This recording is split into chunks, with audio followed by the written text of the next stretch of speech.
Okay, I'll call this meeting to order.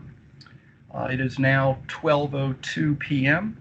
and I will call the meeting of the District of Columbia Board of Ethics and Government Accountability to order. I am Bega Board Member Charles Nottingham, and I am presiding over this meeting in the absence of Bega Chairperson Norma Hutcheson. This meeting is being held virtually due to the 75th anniversary of NATO gathering, which has brought over 30 heads of state from around the world to our capital city, and with many road closures. Joining me today for this meeting are board members Darrin Sobin and Melissa Tucker. Together, the three of us constitute a quorum for this meeting. We do expect board member Felice Smith to be joining us momentarily. We'll recognize her when she joins. Adoption of the agenda. Since it was first posted, the agenda was changed to include the discussion of public investigations and to hold the meeting virtually. Please take a moment to review the agenda.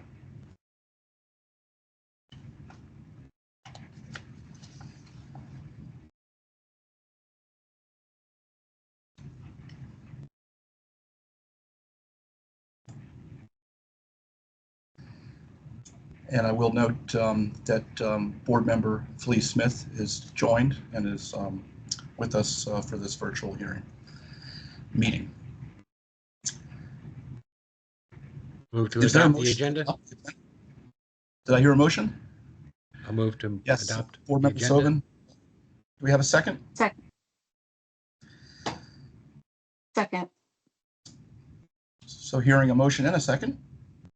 If no one has any comments or suggestions, all those in favor of adopting the agenda, please signify your approval by saying aye. Aye. Aye. All those opposed say nay. Hearing none, the board has adopted the agenda for today's meeting. Before us today are the June 2024 draft meeting minutes. Will a member make a motion that we consider the approval of the meeting minutes? Hold on, just let me finish looking at it.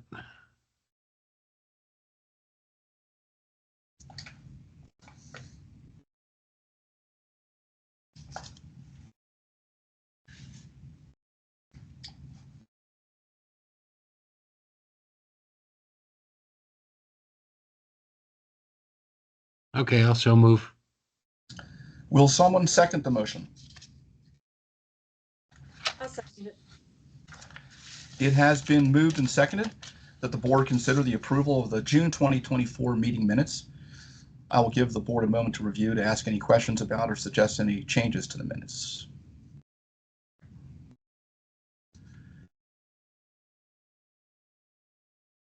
If no one has any comments or suggestions, all those in favor of approving the June 2024 meeting minutes, please signify your approval by saying aye. Aye. Aye. Any opposed? Hearing none, the board approves the June 2024 meeting minutes. The next item on the agenda is a discussion of the date for the November 2024 monthly board meeting. The meeting is currently scheduled to be held on November 7, 2024. To accommodate scheduling issues, the board has received a request to move the meeting to November 14, 2024. Are there any comments or discussion regarding moving the date of the November meeting? If not, I will entertain a motion to move the meeting to November 14, 2024 at 12 noon. Do I hear such a motion? So moved. Second. Will someone second the motion? The motion has been moved and seconded that the board approve moving the November board meeting to November 14, 2024. All those in favor, please signify your approval by saying aye. Aye. Aye. Any opposed? Hearing none, the board approves holding the November monthly board meeting on November 14, 2024 at 12 p.m. Next, we will hear a report from the Office of Open Government Chief Counsel Louis Neal will provide the report on behalf of Director Niquelle Allen. Chief Counsel Neal, please proceed. Thank you. Good afternoon, Presiding Member Nottingham and members of the board. I'm Louis Neal, Chief Counsel for the Office of Open Government, and I am pleased to present this report on the activities of the Office of Open Government on behalf of the Director Niquelle Allen. Since the last board meeting, OAOG has continued to fulfill its mission of ensuring that all persons receive full and complete information regarding the affairs of the District of Columbia government and the actions of those who represent them. Open Meetings Act and Freedom of Information Act advice.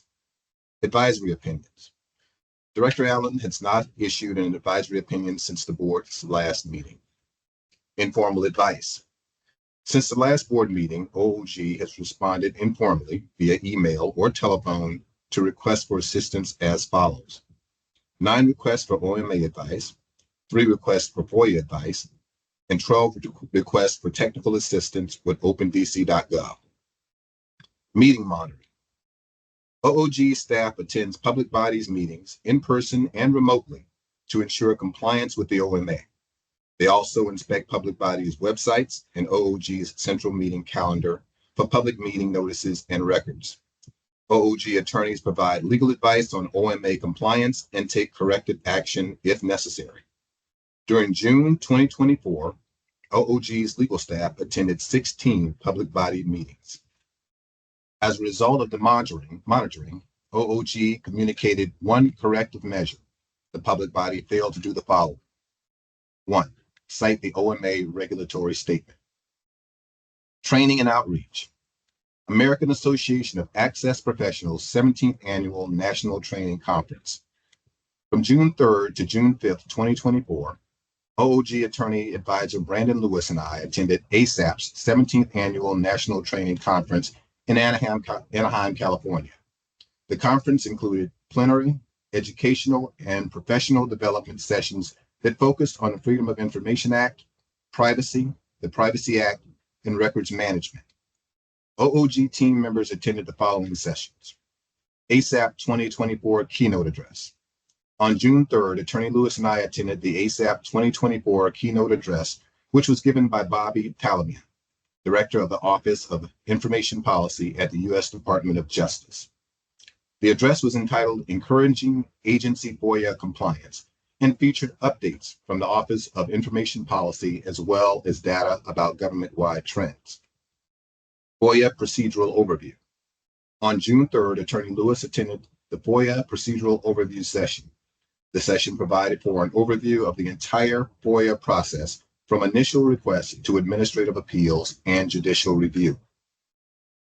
FOIA Exemptions Overview. On June 3rd, Attorney Lewis attended the overview of FOIA's 9 exemptions session. The session outlined the 9 situations in which the FOIA statute provides for the withholding of, quote, exempt information from public disclosure. Privacy Act and FOIA. On June 3rd, I attended the Privacy Act and FOIA session. This session examined the relationship and differences between FOIA and the Privacy Act, specifically concluding that FOIA is an information access law, whereas the Privacy Act is an information protection law with limited access provisions. Anyone may submit a FOIA request for any type of record, but a Privacy Act request may only be made by the individual or their legally authorized representative covered by the requested records. Litigation. On June 3rd, Attorney Lewis attended the litigation session entitled My FOIA Requesters Sue the Agency. What happens now? The session addressed why requesters go to FOIA litigation, how and where requesters file, and the process involved in litigating FOIA cases. Exemption 5. On June 3rd, Attorney Lewis and I attended Exemption 5. This session explored Exemption 5 of the FOIA statute, which protects interagency or intra-agency memorandums or letters which would not be available by law to a party other than an agency in litigation with the agency from disclosure to the public. Artificial intelligence in action. On June 4th, Attorney Lewis and I attended a session entitled Using Artificial Intelligence to Improve FOIA Administration. The session explored the increased frequency of AI use in agency FOIA administration, including a discussion of the efforts being made at the federal level to incorporate these tools into existing FOIA programs. The requesters. On June 4th, Attorney Lewis and I attended the requesters. This session was a panel discussion between members of the FOIA requester community, moderated by Kristen B. Mitchell and the compliance team's lead of the Office of Government Information Services. The panel discussed viewpoints, attitudes, and strategies of the FOIA requester community. Exemption 6 and 7C. On June 4th, Attorney Louis and I attended Exemption 6 and 7C. This session explored Exemption 6 of the FOIA statute, which protects personnel and medical files from unwarranted invasion of personal privacy, as well as Exemption 7C, which protects records or information compiled for law enforcement purposes. Exemption 4. On June 4th, Attorney Louis attended the FOIA Exemptions 4. This session explored Exemption 4 of the FOIA, which protects trade secrets and confidential commercial information. Exemption 7A, B, D, E, and F. On June 4th, I attended a session which explored Exemption 7A, B, D, E, and F. This session explored 5 subsections of Exemption 7. Protects records or information compiled for law enforcement purposes for the release of which could reasonably expect to 7A, interfere with enforcement proceedings, 7B, would deprive a person of a right to a fair trial or an impartial adjudication, 7C, to constitute an unwarranted invasion of the personal privacy of a third party, 7D, to disclose the identity or identities of confidential sources, 7E, would disclose techniques and procedures for law enforcement investigations or prosecutions, and 7F, to endanger the life or physical safety of an individual. Professional development, forging a career. On June 5th, Attorney Louis and I attended the professional development session, which featured a panel discussion by 3 experienced FOIA professionals. The panelists discussed the trajectories of their careers and provided advice for career development in the FOIA privacy area. Appeals, best practices. On June 5th, Attorney Louis attended the session entitled FOIA Administrative Appeals. The session explored elements of appeal letters, Federal Records Act considerations, actions and dispositions, and best practices. Recent court decisions. On June 5th, Attorney Louis and I attended recent court decisions. This session provided a summary of approximately 25 significant court decisions related to FOIA procedural issues and exemptions that have come out in the last year. Attorney Louis and I found this conference extremely informative, entertaining, and insightful, and we look forward to attending another ASAP conference in the future. Continuing training and outreach. Mayor Bowser's cabinet meeting. On June 13th, Director Allen attended the mayor's cabinet meeting at the Capital One Arena. There were presentations and discussion regarding revitalization plans for downtown DC, the fiscal year 25 budget, and preparing for the fiscal year 26 budget. COGL Connect Training Edition, OGE. On June 13th, Attorney Skirbo attended the virtual COGL Connect session presented by OGE's General Counsel Raj and Senior Attorney Stuart Mitchell. 2024 Agency Operations Call.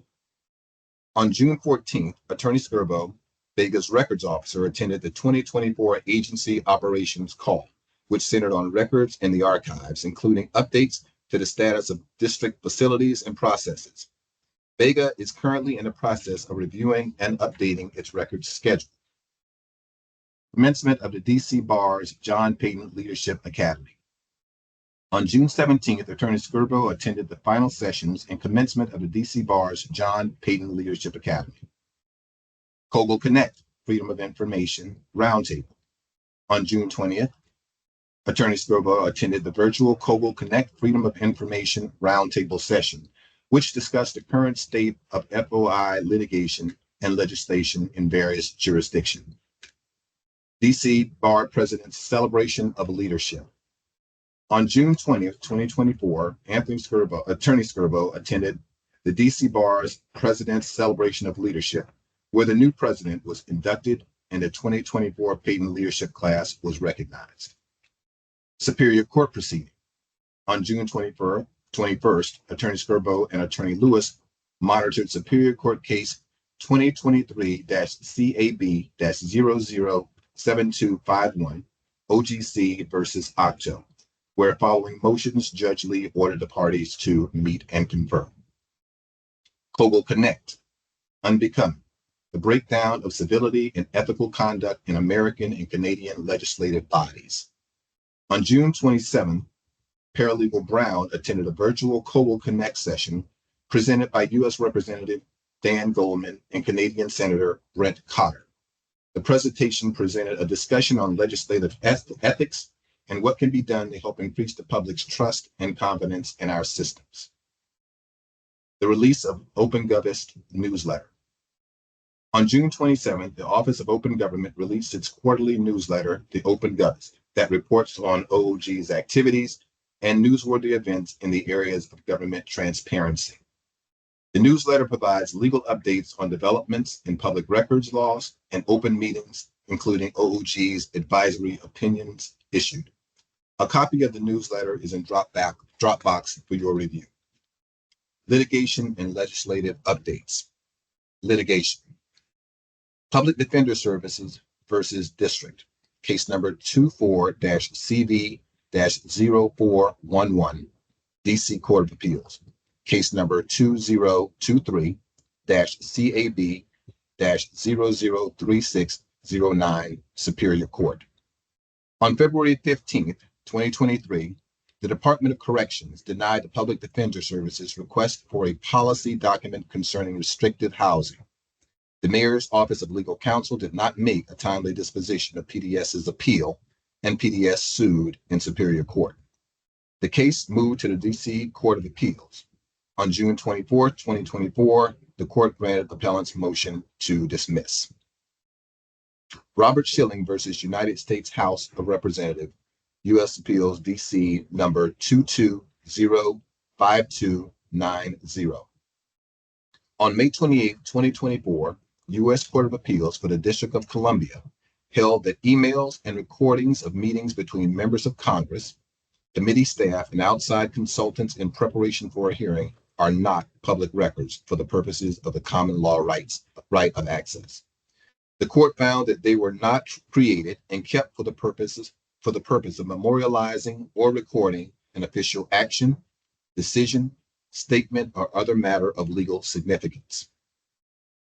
Leslie Richards versus DC Finance and Treasury, case number 24-CV-0034, DC Court of Appeals, case number 2021-CA-003762-B, Superior Court. Director Allen has previously reported on this pro se case in which the plaintiff appellant sought information about a disbarment. The Superior Court dismissed the complaint because the plaintiff failed to properly serve the district nor state a claim upon which relief could be granted. The requester has appealed. OOG will continue to monitor. DC Open Government Coalition versus the District, case number 2023-CAB-007251, DC Superior Court. A hearing was held before Judge Milton Lee on June 21st, 2024, and following motions, arguments regarding the materials provided by the Office of the Chief Technology Officer, the DC Open Government Coalition, to the DC Open Government Coalition, Judge Lee ordered the parties to meet and confer. This case, in which OGC seeks an accounting of the backlog of public records requests submitted through the FOIA Express public access link, will have its next hearing on July 31st, 2024 at 2 p.m. The substantive filings were placed in Dropbox before the June board meeting. Legislation. Budget Support Act regarding OMA enforcement, fine increases, Subtitle D of Title 1 of Bill 25-0784. On June 25th, 2024, the DC Council passed on final reading the Open Meetings Enforcement Amendment Act of 2024 as a subtitle of the Annual Budget Support Act. Subtitle D, Title 1 of Bill 25-0784. Pending mayoral approval, congressional layover, and the arrival of fiscal year 2025 on October 1st, 2024, this new act would raise civil fines to a maximum of $500 per offense, up from the current $250.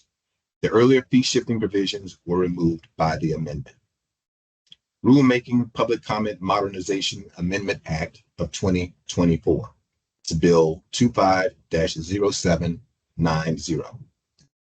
Yesterday, July 10th, 2024, the Committee on Executive Administration and Labor held a hearing on this bill, introduced by Councilmember Anita Bonds, which would amend the District of Columbia Administrative Procedure Act to require agencies issuing proposed rulemakings to receive oral comments, data and views, and electronic written comments.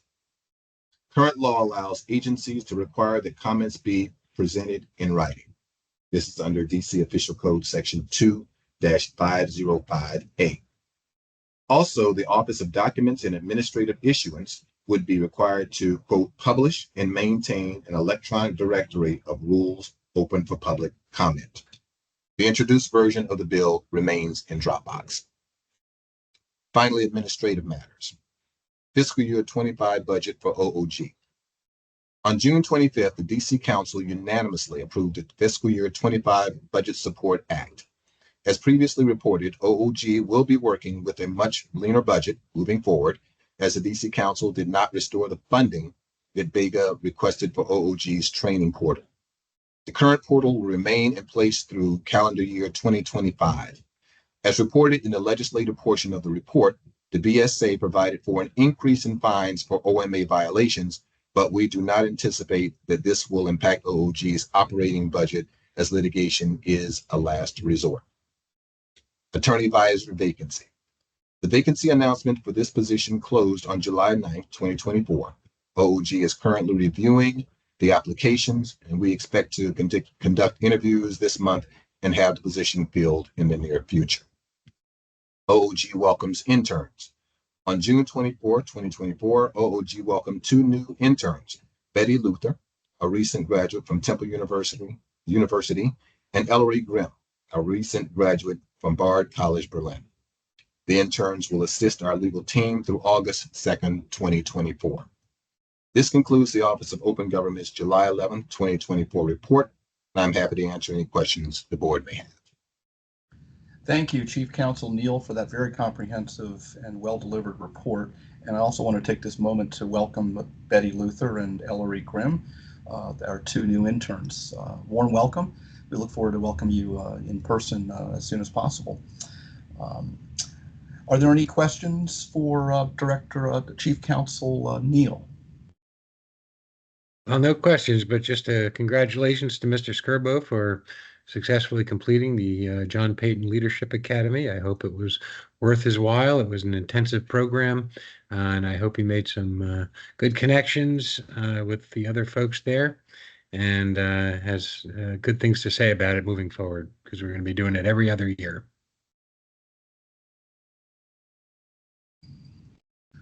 Thank you, Board Member Sobin. Any other questions for Chief Counsel Neal? Hearing none, we'll move on with our agenda. Next, we'll hear from the Director of the Office of Government Ethics, Ashley Cooks. Director Cooks, please proceed. Good afternoon, Board Member Nottingham and members of the board. I'm Ashley Cooks, Director of Government Ethics. I'm pleased to present this report on the activities of the Office of Government Ethics, OGE. First is an update on the status of OGE operations. The information reported today regarding OGE's cases will not reflect any status changes that may occur because of actions taken by the board during today's meeting. For open investigations by status, we have a grand total of 68 matters. For open undocketed matters, we have a grand total of 6. Pending state investigations by status, we have 42 matters that are closed pending collection, 5 matters that are stayed pending DC Superior Court case, 1 matter stayed for OAG False Claims Act case, 5 matters stayed for OIG investigation, for a grand total of 53 matters. For regulatory matters by status, we have 23 matters that are closed pending collection, 5 matters that are open, for a grand total of 28. Again, we currently have 68 open investigations and 11 matters that are stayed.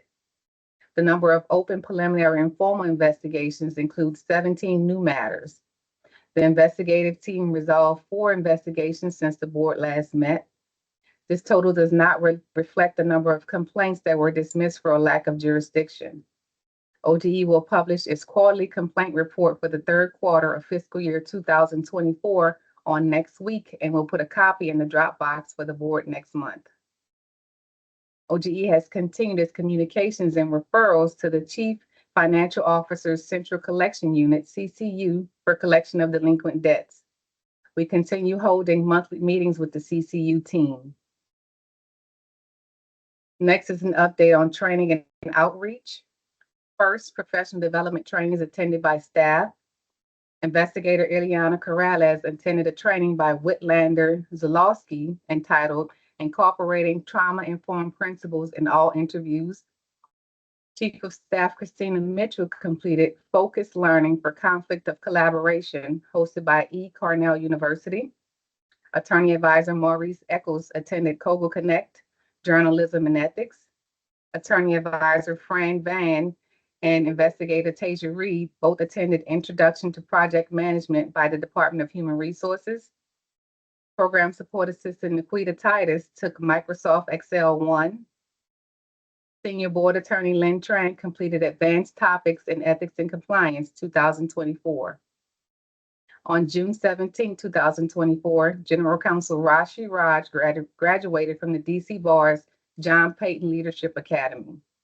The 2024 program chose 27 attorneys from a variety of professional backgrounds to embark on a 3-month intensive training to unlock their leadership potential in the competitive, rapidly changing legal profession. The program involved in-person training, virtual training, a field trip to the D.C. Court of Appeals to watch an oral argument and meet Chief Judge Anna Blackburn Rigsby, opportunities to engage with the members of the D.C. Bar Board of Governors, and volunteer service at the D.C. Bar Pro Bono Center D.C. Bar Pro Bono Center Clinic. G.C. Raj volunteered at the D.C. Bar's Pro Bono Center Quarterly Immigration Clinic on Saturday, June 1st, 2024, where volunteer attorneys assisted individuals by providing brief legal information, advice, and referrals to individuals with immigration challenges. G.C. Raj is the second OGE attorney to complete the program, joining myself as a graduate of the program. Please join me in saying congratulations. A write-up of the program can be found in the Dropbox. For trainings conducted by staff, since the June board meeting, OGE conducted 8 trainings, which included the June and July monthly ethics trainings, July monthly Hatch Act training, the DC Council Code of Conduct and Hatch Act training, a Serve DC citywide donations training covering gift rules, lobbying registration and reporting training, June Ethics Counselor Brown Bag session, and a Kogel Connect training edition. On Monday, June 24th, Supervisory Attorney Asia Stewart Mitchell presented the June Ethics Counselor Brown Bag session. This was an interactive session that featured a local Hatch Act game show. 23 ethics counselors attended and participated in the game. A copy of the presentation was placed in the Dropbox. On Thursday, June 13th, G.C. Raj and Supervisory Attorney Asia Stewart Mitchell presented virtually to an international audience for the Council on Governmental Ethics Laws Kogel Connect Training Edition. Raj and Stewart Mitchell volunteered last December at the annual conference to lead a discussion on how to get other municipal ethics agencies caught up on learning management systems. The presentation covered how to make the most of budgeted funds, how to decide on an LMS based on what is available, pros and cons of different platforms, and lessons learned from OGE's experience. Raj and Stewart Mitchell also offered themselves as resources to the greater Kogel community on the topic. The presentation was well received. G.C. Raj will present in a panel at Kogel's annual conference in December in Los Angeles, California. During June, 37 employees registered for the learning management system and 40 courses were completed. The courses with the highest completion rates were the Hatch Act training, Board of Ethics and Government Accountability Ethics training, and Conflicts of Interest and Overview. 31 employees completed ethics training using PeopleSoft during the month of June. Next is an update on outreach. OGE is still in the process of updating and implementing new training courses for the learning management system. We have been meeting with LRN, the vendor that hosts our LMS, to discuss the best course of action for adding 6 new courses, to include an updated financial disclosure statement training for ethics counselors. On June 14th, OGE issued its bi-monthly newsletter, Ethically Speaking. Next is an update on advisory opinions and advice. First, an update on informal advice.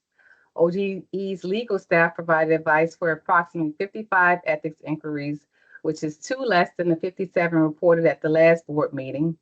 This number does not include responses we have provided to questions regarding the lobbyist and FDSE filing system.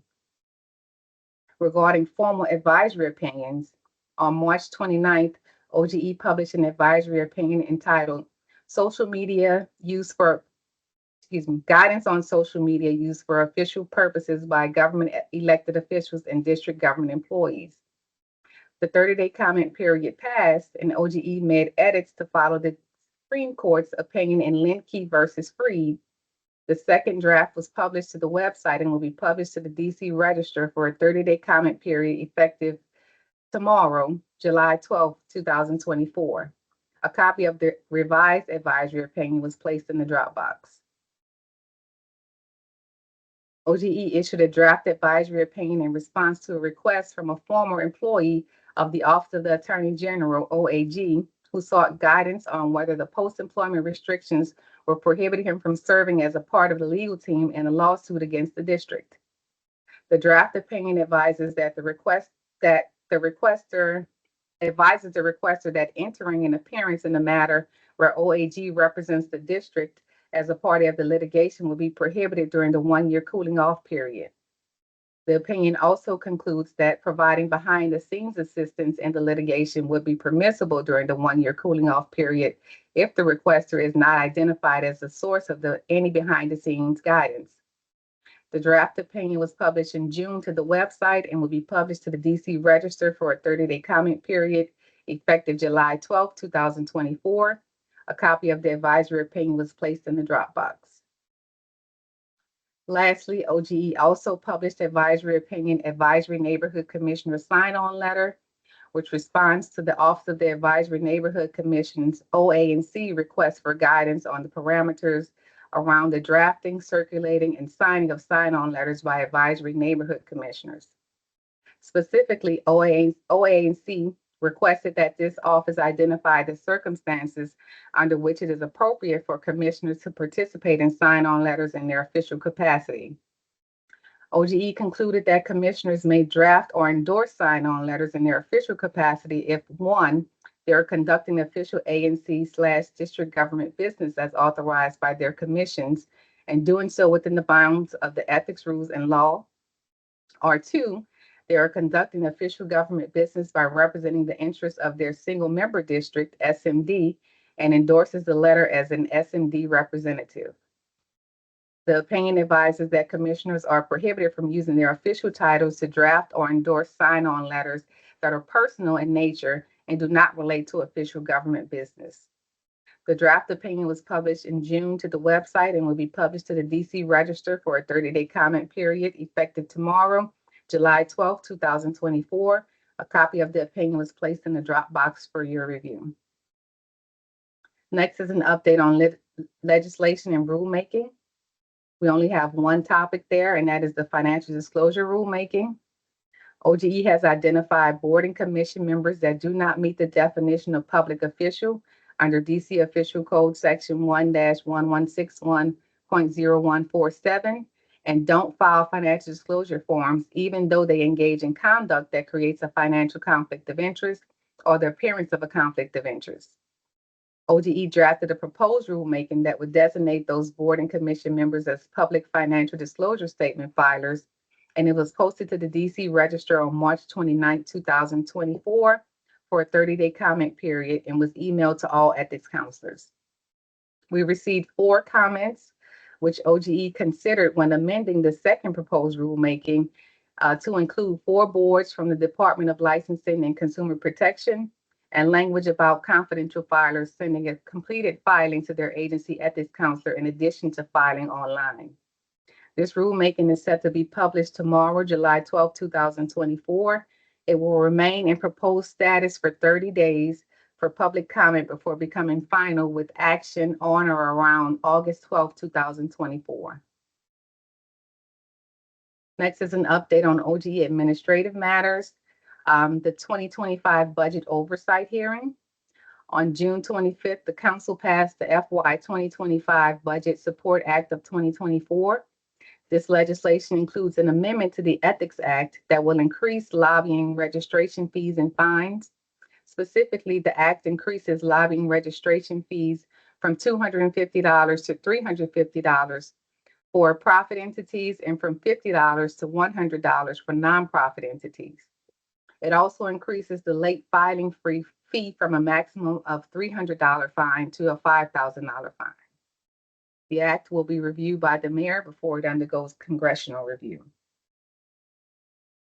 Next is an update on financial disclosure statement, FDS.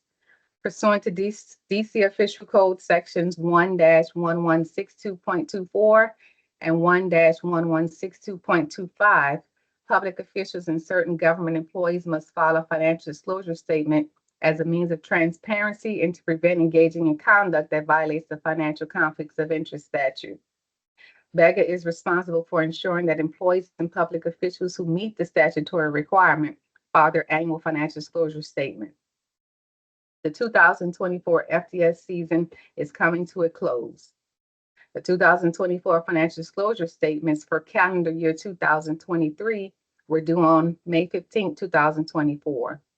As of July 3rd, 8,284 or 92.4% of designated filers had submitted their statements. The FDS team answered 855 support tickets in which 382 filers experienced difficulty accessing the electronic filing system. On July 5th, Program Coordinator Kosick published a list of on-time filers, late filers, and non-filers to the DC Register. The FDS team will begin enforcement measures for those filers who did not submit their statements in a timely manner. Some programmatic highlights include advisory neighborhood commissioners have a 75% compliance rate, which is up from the 63% in 2023. Also, the District Department of Transportation added 298 new filers to the electronic filing system this year and achieved a 98% compliance rate. Next is an update on lobbying registration and reporting. Pursuant to DC Official Code Section 1-1162.27a, a person who receives compensation or expends funds in an amount of $250 or more in any 3 consecutive calendar month period for lobbying shall register with the Director of Government Ethics and pay the required registration fee. According to DC Official Code Section 1-1162.30, each registrant shall file a quarterly report concerning the registrant's lobbying activity during the previous quarter. Lobbying reporting has remained steady since the start of the 2024 calendar year. First quarter 2024 activity reports were due on April 15, 2024. On June 12th, the LRR team sent 14 fine letters to registrants who failed to file by the deadline. On June 26th, Program Coordinator Kosick sent 446 notices to registrants and clients, reminding them that the second quarter 2024 activity reports are due on Monday, July 15th. On June 20th, Attorney Advisor Echols and Program Coordinator Kosick provided the quarterly lobbyist training, to which there were 30 attendees. Finally, IT Specialist Kevin Brown and Program Support Assistant Nikita Titus created a quick-based LRR tracker, which is available on the Bega website for lobbyists to submit waiver requests. And my last update is on public investigations. There's only one, that is 24-0009F Henry Aretha Chapman. This is a formal investigation based on allegations that the respondent violated the outside employment restrictions by working 5 or 6 hours per day, but claiming 8 or 9 hours on her timesheet. That she also violated the government property restrictions by obtaining confidential information under false pretenses, and violated the prohibition on using public office or private gain by using her status as a DCPS employee to obtain confidential information. The board issued an amended scheduling order on June 18th, which includes a hearing date of November 14th and 15th, 2024. Both documents, as well as the updated hearing date, have been posted to the Bega website. Thank you. This concludes the Office of Government Ethics, July 12, 2024 report. I welcome any questions you may have. Thank you, Director Cooks, for that very comprehensive and well-presented report. Are there any questions for Director Cooks? Hearing none, we will move along to public comments. The public was invited to submit comments in writing by 11 a.m. today. We received one public comment after the 11 a.m. deadline from Tiffany Montgomery. Ms. Montgomery notes some inadvertent confusion on whether this meeting is being held virtually only. While the agenda posted on both Open DC and the Bega website indicates that the meeting was only being held virtually, the location of the meeting was not clearly noted to be virtual only. Ms. Montgomery also notes that the terms of 2 of the board members have expired. Both board members Felice Smith and Darrin Sobin have been renominated to serve on Bega, and the Ethics Act provides that board members may continue to serve in a holdover status until the confirmation of their successor. Members of the public in attendance at the meeting also have an opportunity to make a comment at this time. Are there any comments from any members of the public participating in the virtual meeting today now? If there are no comments from the public, we will proceed with the next item on the agenda, which is the executive session closed session.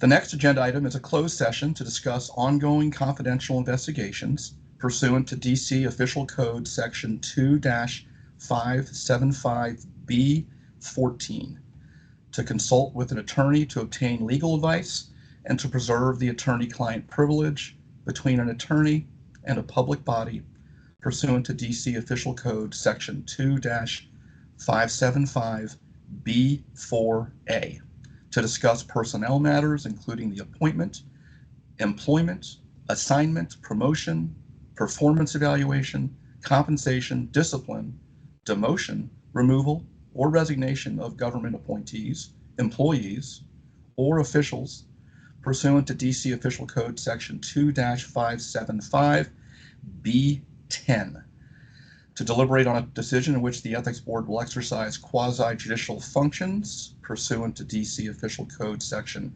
2-575B13, and to discuss contract negotiation strategies pursuant to DC Official Code Section 2-575B2. May I have a motion to enter into executive session? I'll make that motion. Second. The motion having been made and seconded, the chair will, the board will now enter into executive session. All those in favor, please signify by saying aye. Aye. Aye. Aye. Any opposed? The motion passes unanimously. Board members, please log off this meeting and sign into the executive session. We will return to this meeting after the conclusion of the executive session to report out any matters decided, finish any other business, and to adjourn the meeting. Okay, the time is 1:58 p.m. And we are back on the record in open session.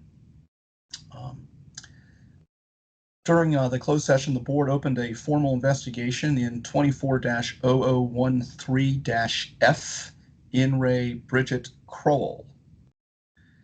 And that is the only matter being reported out today.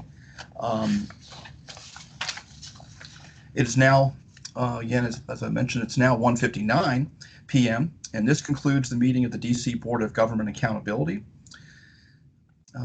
Ethics, the Board of Government Ethics and Accountability. The next meeting will be held at the Board of Ethics and Government Accountability's headquarters at 1030 15th Street Northwest, Suite 700 West, and will also be available virtually on August 1, 2024 at 12 p.m. noon. With that, we are adjourned. Thank you.